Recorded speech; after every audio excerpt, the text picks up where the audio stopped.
گز کردن پاییز، بو کردن برگ ها، یک استکان چایی تو دل سرما، تعطیلی اخبار، دنیا همین خونه است، قهر تا آتیش، لبخند تا آتش بس، رویا همین شعره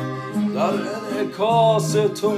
هر لحظه با تو یک اتفاق نو، دنیا همین لحظه است، امروزو باور کن، بی واژه میخونم حرفامو از بر کن، فردای باهی را به آدما بسپار، به آدمای تو